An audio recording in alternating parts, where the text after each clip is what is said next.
Welcome everyone. कैसे हैं आप सभी? आई होप आप सभी बहुत अच्छे हैं और अच्छे से पढ़ाई कर रहे हैं।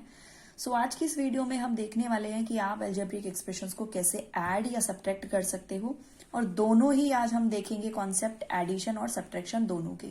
ठीक है, क्यों? क्योंकि आज हम बेसिकली इसकी जो बेसिक नॉलेज है कि हम इनको कैसे ऐड या सब्ट्रैक्ट करते हैं वो हम यहाँ पर कवर करने वाले हैं, क्योंकि आगे जो इसमें एक्सप्रेशंस आपकी आई हैं इस चैप्टर में वो थोड़ी बड़ी एक्सप्रेशंस हैं। ठीक है, जिनको आपको सॉल्व करना पड़ेगा। अब वहां पर किसी भी तरीके का आपको डाउट ना रहे, इसीलिए पहले वो क्लैरिटी आपको होनी चाहिए कि आप किस तरीके से इनको ऐड या सब्ट्रैक्ट करते हो, किन्हीं टर्म्स को जब आप ऐड या सब्ट्रैक्ट करते हो तो उन टर्म्स का बेसिकली जो जिस वे में वो लिखी हुई है उनका क्या मीनिंग है। ठीक है, तो चलिए हम देखते हैं, स्टार्ट करते हैं।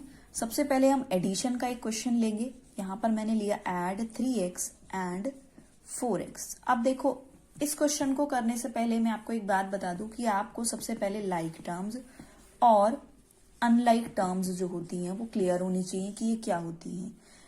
एक बार मैं बता देती हूँ रिकॉल के लिए कि लाइक टर्म्स कौन सी होती है, जिनमें सेम वेरिएबल आपका होता है, जैसा कि यहाँ पर आपको दिख रहा है ना, 2 टर्म्स है तो दोनों में आपका x है, सेम वेरिएबल है, इसका मतलब ये टर्म्स लाइक है।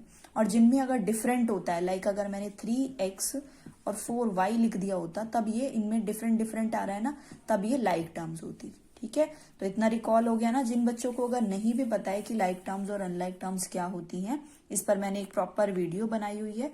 ठीक है, आप पीछे की वीडियोज में जाकर चेक करें, और प्रॉपर एक प्लेलिस्ट भी बनी हुई है, उसमें आपको इजीली वो वीडियो मिल जाएगी।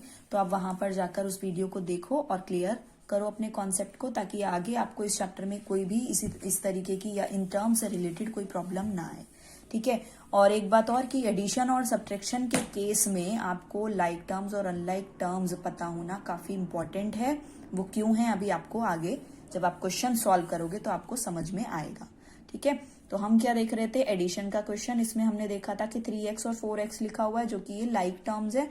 अब इनका इन टर्म्स का मतलब भी आपको पता होना चाहिए कि इन टर्म्स का क्या मतलब है। अब टर्म्स को वैसे तो थोड़ा बहुत मैंने जो नंबर लाइन की आपकी एक वीडियो बनाई थी उसमें थोड़ा बहुत मैंने क्लियर किया था कि अगर कुछ इस तरीके से टर्म लिखी हुई है या फिर कुछ इस तरीके से लिखी हुई है तो इनका मतलब क्या है। लेकिन फिर भी मैं दोबारा यहाँ पर बता देती हूँ। यहाँ पर 3x लिखा हुआ है, 3x एक प्रोडक्ट है ना। अब किसका प्रोडक्ट है आपको पता है, 3 इंटू एक्स का है। ठीक है, 3 और x को जब मल्टीप्लाई किया गया होगा तभी 3x मिला होगा।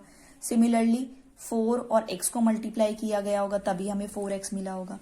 अब ये इसका क्या मतलब है, 3 इंटू एक्स का क्या मतलब है। यहाँ पर 3 इंटू एक्स का मतलब है कि जो x है उसको आपको 3 टाइम्स ऐड करना है। ऐड ही क्यों करना है, क्योंकि यहां पर मल्टीप्लीकेशन है। अब मल्टीप्लीकेशन का मतलब ही आपको पता है कि मल्टीपल का मतलब हो गया किसी जो आपकी वैल्यू गिवन है उसमें कुछ इंक्रीज हो रहा है, कोई वैल्यू आपकी और ज्यादा इंक्रीज होगी। ठीक है, इसीलिए हम ऐड करते हैं, रिपीट करके किसी एक वैल्यू को जो हमें दी गई है रिपीटेशन के लिए उसको हम रिपीटेडली ऐड करते चले जाते हैं। हम कभी उसको सब्ट्रैक्ट नहीं करते। अगर आप सब्ट्रैक्ट करोगे तो वो डिवीजन का केस होगा। क्लियर? अब इसके लिए मैंने बोला कि x को आपको 3 टाइम्स रिपीट करना है, इसका मतलब कुछ इस तरीके से आपको लिखना है। सिमिलरली यहाँ पर कुछ इस तरीके से, यानी कि 4 टाइम्स आपको x लिखना है। देन आप इन सभी को, आपके पास सेम x हो गए ना, सेम आपके पास वेरिएबल हो गए यहाँ पर, तब आप क्या कर सकते हो, यहाँ पर सभी को एक साथ ऐड कर दोगे। आपको पता है मेन क्या है, एडिशन है यहाँ पर, तो आपने ये साइन लगाया। अब आप सबको टोटल कर दो, क्या होगा यहाँ पर 1 2 3 4 5 6 7, कितने x हो गए, 7x, है ना। तो कुछ इसी तरीके से ये है। अब ये क्लियरिटी और मैं एक बार रिपीट कर देती हूं कि आप बेसिकली नंबर्स में भी कुछ इसी तरीके से करते थे।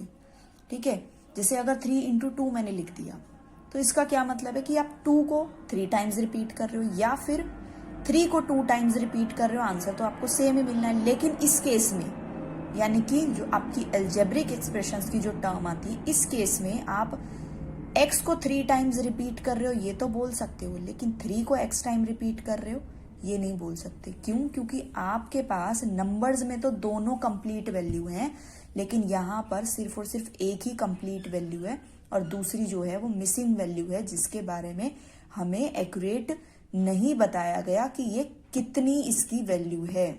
ठीक है, तो इसीलिए आप यहाँ पर यही बोलोगे कि x को रिपीट किया जाएगा जितने भी गिवन टर्म्स यहाँ पर होंगी।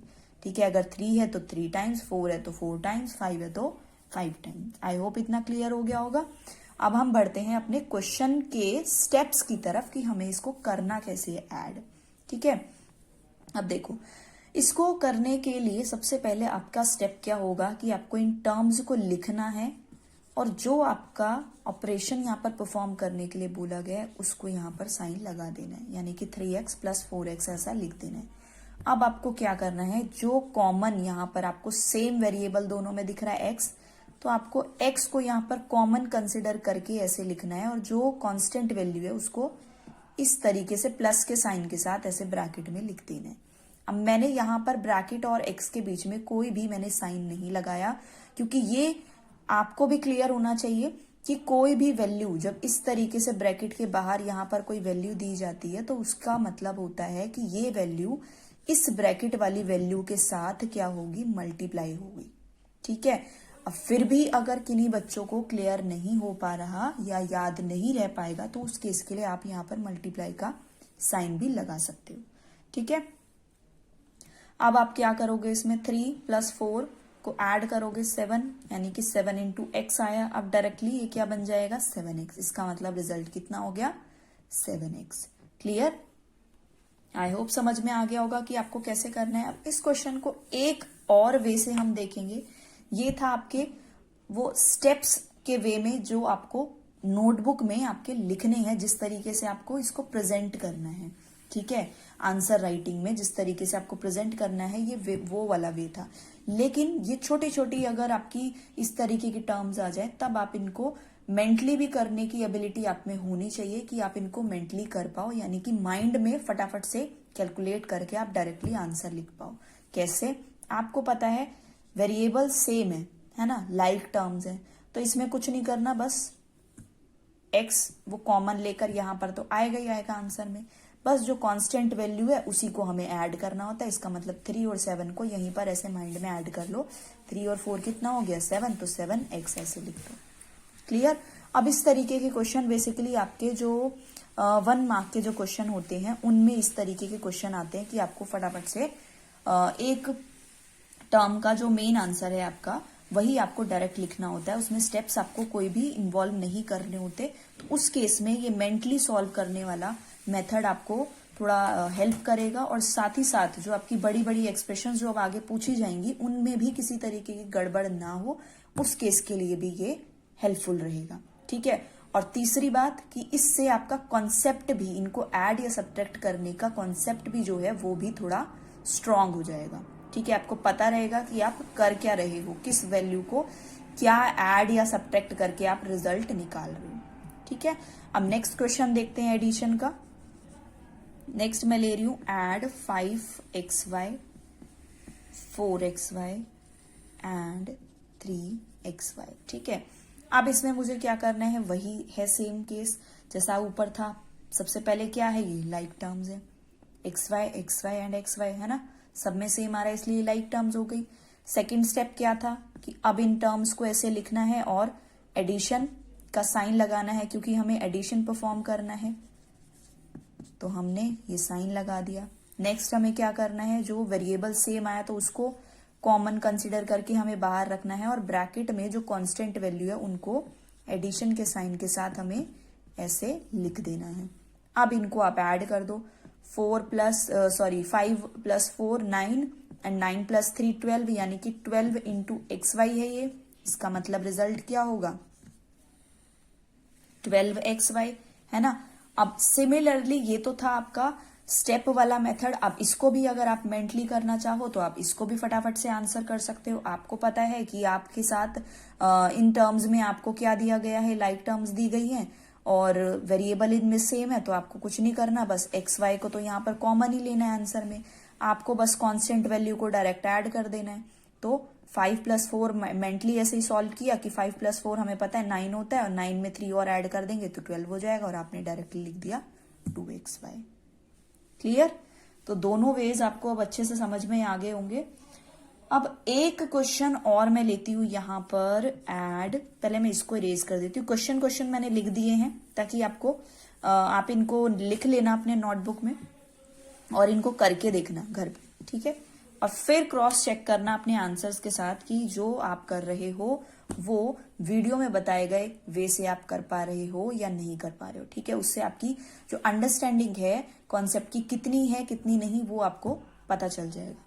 नेक्स्ट क्वेश्चन मैं ले रही हूं यहाँ पर थ्री नहीं लेती हूं मैं, कुछ और लेती हूं यहाँ पर। लाइक मैंने यहाँ पर लिया 5A एंड 2B, ठीक है। मैंने ये क्वेश्चन लिया। अब आपको पता है, आपको मैं सबसे पहले फर्स्ट स्टेप क्या बोलती थी कि आपको लाइक टर्म्स और अनलाइक टर्म्स का देखना होता था, है ना।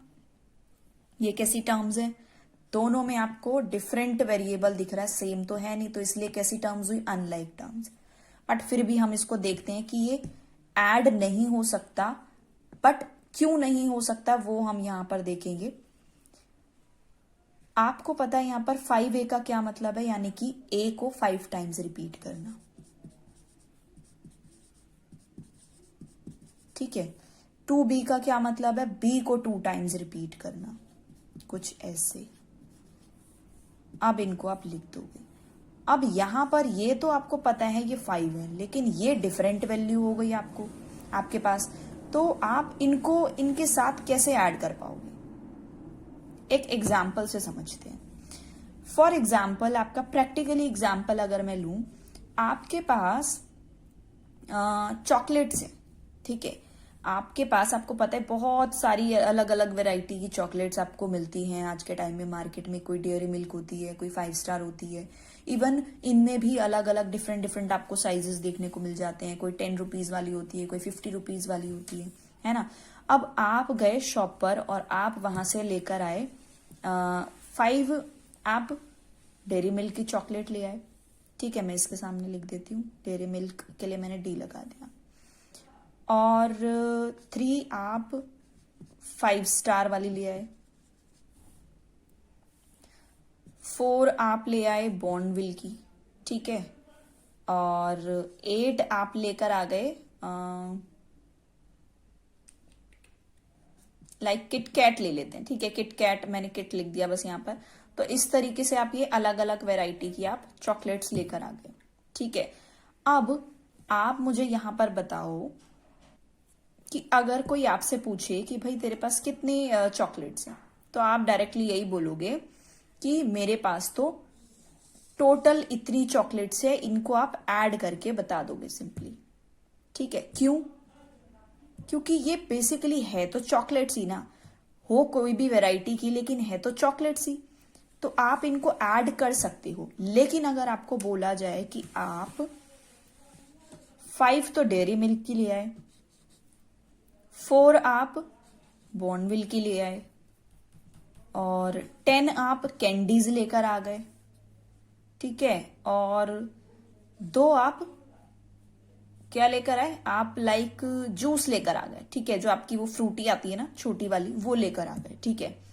अब आपको कोई पूछे कि आपके पास अब टोटल क्या क्या चीजें हैं, ठीक है। क्या क्या चीजें हैं तब आप बता दो कि भाई मेरे पास इतनी चॉकलेट्स हैं, इतनी कैंडीज हैं और इतना जूस है, ठीक है। लेकिन टोटल आपको पूछा जाए कि भाई मेरे पास यहां पर 5 + 4 + 10 + 2, अगर इन सबको आपको टोटल करके बताना हो तो क्या आप बताओगे उसको कि भाई मेरे पास तो 9 प्लस या कितना हो गया 19, और 19 + 2 21 ना। तो क्या आप ये बोलोगे कि मेरे पास तो 20 है, लेकिन 20 आप क्या टर्म दोगे उसके बाद, चॉकलेट का दोगे या कैंडी का दोगे या जूस का दोगे, नहीं दे पाओगे यहां पर। जबकि आप क्लियरली बोल पा रहे थे कि मेरे पास कितनी थी, 9 + 11 कितना हो गया, 9 + 11 20, ठीक है। तो यहां पर तो आपके पास डायरेक्टली था बोलने के लिए कि मेरे पास टोटल 20 चॉकलेट्स हैं, लेकिन यहां पर आप 21 तो आपने काउंट कर लिया, लेकिन 21 है क्या इन टोटल, आप क्या एक टर्म में बता पा रहे हो, नहीं बता पा रहे ना। तो सेम केस यहां पर लाइक टर्म और अनलाइक टर्म्स की एडिशन और सब्ट्रैक्शन के लिए है कि जब आपके पास भले ही डिफरेंट डिफरेंट वेराइटी की हो, लेकिन सेम चीज अगर आपके पास है, यानी कि लाइक टर्म्स आपके पास हैं, तब आप उनको इजीली आप ऐड या सब्ट्रैक्ट कर पा रहे हो। लेकिन अगर आपके पास डिफरेंट डिफरेंट आ गई चीजें, तब आप उनको ऐड या सब्ट्रैक्ट नहीं कर सकते। क्लियर ना? अगर आपको बोला जाएगा कि भाई इसमें से जो आप ये 4 चॉकलेट्स ये वाली जो हैं, इनको आप अपने फ्रेंड को दे दो, तो आप दे दोगे, है ना? क्योंकि आपके पास तो इतनी सारी चॉकलेट्स हैं, एक काम करो तुम 4 चॉकलेट उसको दे दो, ठीक है। लेकिन अगर आपको कोई बोले कि आप इसमें से जो आपकी जो कैंडीज हैं, उसमें से सारी कैंडीज उसको दे दो, तो आपके आपके पास क्या बचेगी? आप यही सोचोगे कि मेरे पास क्या बचेगी, मैं क्या खाऊंगा फिर, अगर मैं सारी कैंडी उसको दे दूंगा तो। ठीक है, आप कहीं ना कहीं पर सेटिस्फाइड नहीं रहोगे, है ना? अब यहां पर क्यों सेटिस्फाइड थे? क्योंकि आपके पास बाकी सारी चॉकलेट्स थी, सारी चॉकलेट्स ही थी, ठीक है। अगर 4 चॉकलेट्स आपके पास चली भी गई, तो बाकी सारी तो चॉकलेट्स थी, आप सेटिस्फाइड थे कि भाई मेरे को चॉकलेट तो मिल ही रही है खाने के लिए, कोई बात नहीं अगर 4 कम भी हो जाएंगी तो। अब यहां पर आप अपने अकॉर्डिंग, अपने टेस्ट के अकॉर्डिंग आप 9 चॉकलेट्स ले आए, ठीक है। भले ही दोनों अलग अलग कंपनी की थी, लेकिन 10 कैंडीज भी लेकर आए क्योंकि आपको खानी थी, 2 जूस भी लेकर आए क्योंकि आपको पीना था। लेकिन अगर आपको कैंडी सारी देने के लिए दे दिया बोला जाए, तब आप सारी कैंडी नहीं, मना कर दोगे कि भाई मैं क्या खाऊंगा, है ना? तब आप थोड़ा सा सैड होने लग जाओगे कि भाई मेरे को तो मतलब मैं इतने मन से कैंडीज लेकर आया हूं और मैं कैसे दे दूं, है ना? मेरी सारी कैंडीज चली जाएंगी। तो बेसिकली कुछ वैसा ही यहां पर भी है कि यहां पर आपकी अनलाइक टर्म्स जब इस तरीके से आ जाती हैं, तब उसमें से सब्ट्रैक्शन और आपकी एडिशन करने में भी आपको थोड़ा सा हेजिटेशन हो रही है प्रैक्टिकली भी। लेकिन यहां पर जब आपके पास सारी सिमिलर चीजें हैं, तब आप वहां पर एकदम फ्री माइंड के साथ वहां पर ऐड या सब्ट्रैक्ट भी कर सकते हो, है ना? तो कुछ वैसा ही हमारी टर्म्स के साथ भी है, ठीक है। वैसा ही हमारी टर्म्स के साथ है यहाँ पर कि अगर आपके पास लाइक टर्म्स हैं, तब आप उनको ऐड और सब्ट्रैक्ट दोनों कर सकते हो। लेकिन अगर अनलाइक टर्म्स आ गई, तब आप इनको ऐड या सब्ट्रैक्ट नहीं कर पा रहे हो। अगर ये इतनी आपकी चॉकलेट्स हैं और इतनी अगर आपकी कैंडी है, तब आप इनको कैंडी को चॉकलेट या चॉकलेट को कैंडी नहीं बना सकते। आपको यही बोलना पड़ेगा कि भाई मेरे पास 2 कैंडी है और मेरे पास 5 चॉकलेट्स भी हैं। आप इन टोटल आप नहीं बता पाओगे। लेकिन अगर यहां पर ये बोला जाता कि मेरे पास 3 चॉकलेट्स डेयरी मिल्क हैं और 3 चॉकलेट्स 5 स्टार, सॉरी 4 चॉकलेट्स मेरे पास 5 स्टार है, तब मैं बता सकता हूं कि मेरे पास इन टोटल 9 आपकी 7 चॉकलेट्स हैं, ठीक है। तब आप वहां पर क्लियरली आप बोल सकते हो। लेकिन अनलाइक के केस में नहीं बोल सकते, है ना? तो कुछ वैसा ही नंबर्स के साथ है यहाँ पर। आई होप इतना अंडरस्टैंडिंग आपको अच्छे से हो गई होगी कि हम किस तरीके से आपकी जो एडिशन और सब्ट्रैक्शन है, हम किस तरीके से आप इनकी अलजेब्रिक एक्सप्रेशंस में कर पा रहे हो। आपकी अगर लाइक टर्म्स है तो उस केस में आप एडिशन और सब्ट्रैक्शन दोनों में कर सकते हो परफॉर्म। लेकिन अगर आपकी अनलाइक टर्म्स आ गई, तो आपको एडिशन और सब्ट्रैक्शन में प्रॉब्लम आएगी, आप उसको परफॉर्म नहीं कर पाओगे, ठीक है। अब सब इसका एडिशन का तो इतना क्लियर हो गया। एक बार सब्ट्रैक्शन वाली एक्सप्रेशंस भी हम देख लेते हैं, ताकि आपकी जो वैसे तो मैंने बता दिया कि क्या कॉन्सेप्ट है, बट फिर भी एक बार इसको समझ लेते हैं एक बार उन एक्सप्रेशंस के साथ भी, ठीक है। मैंने यहां पर लिया सब्ट्रैक्ट 3p फ्रॉम 13p। अब आपको ये क्वेश्चन दे दिया गया है, अब आप क्या करोगे? इसमें भी सबसे पहले टर्म्स देखोगे, कैसी टर्म्स है? लाइक टर्म्स है ना? अब एक बात आपको पता होनी चाहिए, आई होप पता भी होगी, कि जो ये फ्रॉम आता है सब्ट्रैक्शन वाले केस में देखने को मिलता है कि जो ये फ्रॉम आता है, इसके बाद वाली जो वैल्यू होती है हमेशा सब्ट्रैक्ट उसमें से किया जाता है। यानी कि उसमें जब आपने एडिशन वाले केस में आपने किया था, तो आपने दोनों टर्म्स एज इट इज उनकी पोजीशन जो थी फर्स्ट या सेकंड वैसे लिख दिया था। लेकिन यहां पर वो वाला केस नहीं है। सब्ट्रैक्शन में जो फ्रॉम के बाद वाली जो टर्म होती है उसको पहले लिखते हैं, और जो पहले वाली होती है उसको बाद में लिखते हैं। यानी कि इसको जब हम मैथमेटिकल स्टेटमेंट में लिखेंगे, तो कुछ इसको ऐसे लिखेंगे। अब आपको पता है इनका क्या मतलब है। 13p का मतलब 13 टाइम्स p, और 3p का क्या मतलब है, मैं एक बार करके दिखा देती हूँ, ठीक है। सॉरी,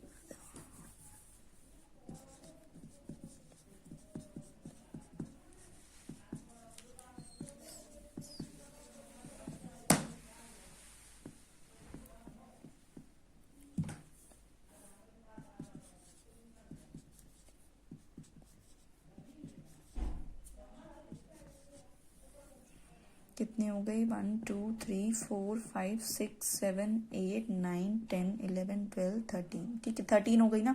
अब आपको क्या करना है, सारी पी वैल्यू है ना आपकी, अब आपको क्या करना है, इसमें से 3 माइनस करना है, यानी कि इन्हीं में से 3 माइनस करना है, 1 2 एंड 3, ठीक है। अब रिमेनिंग जो ये होंगी वो आपका रिजल्ट दे देगी।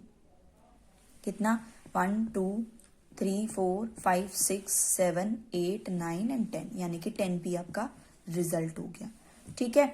लेकिन आपको ऐसे सॉल्व नहीं करना, लेकिन ये मैंने जस्ट आपको क्लियर हो जाए इसीलिए मैंने आपको बताया था, ठीक है। लेकिन ऐसा भी आपका तभी पॉसिबल हो पाया जब आपकी सेम टाइप की चीजें यहाँ पर इन्वॉल्व थी, जैसा कि चॉकलेट और कैंडी वाले कॉन्सेप्ट में एग्जाम्पल में मैंने बताया था।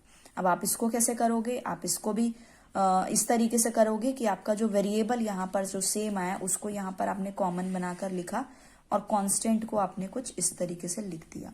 आप डायरेक्टली बस इनको सब्ट्रैक्ट कर दो, यानी कि 13 में से आप 3 को माइनस करो और 10 लिखा, और आपको पता है ब्रैकेट के बाहर वाली वैल्यू मल्टीप्लाई में, यानी कि 10 पीस का रिजल्ट हो गया, ठीक है। तो ये स्टेप्स में जो आपको लिखना है ये वो है जो आपको रिटर्न वे में करना है। एक बार मेंटली भी देख लेते हैं इनको। आपको पता है यहाँ पर लाइक टर्म्स तो है ही और कॉमन वेरिएबल भी है, आपको ये तो आंसर में भी लेकर आना है। बस डायरेक्टली क्या करोगे माइंड में कि 13 में से 3 को माइनस करना है ना, तो इसको माइनस कर दोगे तो आपको पता है 10 रिजल्ट आएगा, तो मैंने लिख दिया यहाँ पर 10 पी। बस ये मेंटली भी सोल्व हो गया। आई होप आपको क्लियर हो गया होगा। एक क्वेश्चन और ले लेते हैं इसका। मैंने यहाँ पर लिया सब्ट्रैक्ट 5ab फ्रॉम 14ab, ठीक है। मैंने ये क्वेश्चन लिया, इसमें भी वही केस है कि आपको 14ab पहले यहाँ लेना है, देन 5ab, ठीक है। सिमिलरली वही वैसे ही करना है आपको। ए बी आपने कॉमन लिया, कांस्टेंट वैल्यू को ब्रैकेट में रखा और इनको आपने सॉल्व किया। 14 माइनस 5 अगर आप करोगे तो आपको 9 रिजल्ट मिलेगा, इनटू में ए बी, इसका मतलब 9 ए बी आपका रिजल्ट हो जाएगा। मेंटली भी अगर आप इसको करते तो आप ऐसे ही करते। ए बी आपको पता है दोनों में यहाँ पर सेम आ रहा है क्योंकि लाइक टर्म्स है, तो आप कॉमन उसको बनाकर रिजल्ट में आपको देना पड़ेगा, तो इसलिए आपने डायरेक्टली ए बी तो लिख ही दिया। उसके बाद कांस्टेंट वैल्यू को सॉल्व करना है, 14 में से 5 माइनस कर दो तो आपको 9 डायरेक्टली मिल जाएगा, तो 9 ए बी आपका रिजल्ट आ गया। क्लियर। अब एक अनलाइक वाला एक बार इसका अभी बता देती हूं मैं। अगर मैंने यहाँ पर अनलाइक में कुछ इस तरीके से बोल दिया कि सब्ट्रैक्ट 3y फ्रॉम 7x, ठीक है। अब आपको पता है 7x में से आपको 3y माइनस करना है। 7x का क्या मतलब हुआ, यानी कि 7 टाइम्स x, ठीक है। अब और इसका क्या मतलब हुआ कि 3 टाइम्स y। अब आपने अभी p वाले जो आपकी p वेरिएबल के साथ जो अभी मैंने क्वेश्चन लिया था उसमें मैंने पूरा एकदम से एक्सप्लेन करके मैंने बताया था कि अगर यहाँ पर 7x है तो कुछ ये इस तरीके का क्वेश्चन है ना,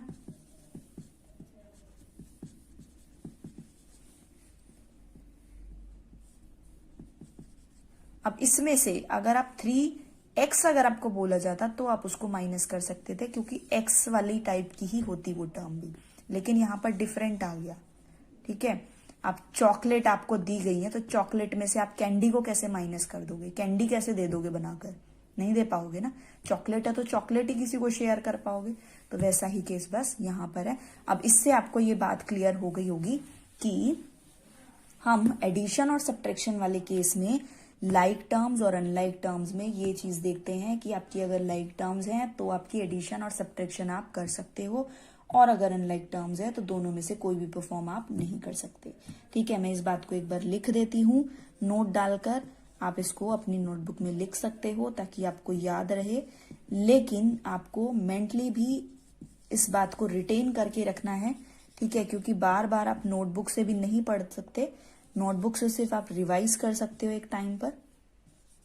सो इसीलिए मैं यहाँ पर लिख दे रही हूँ सब्ट्रैक्टेड द वे लाइक,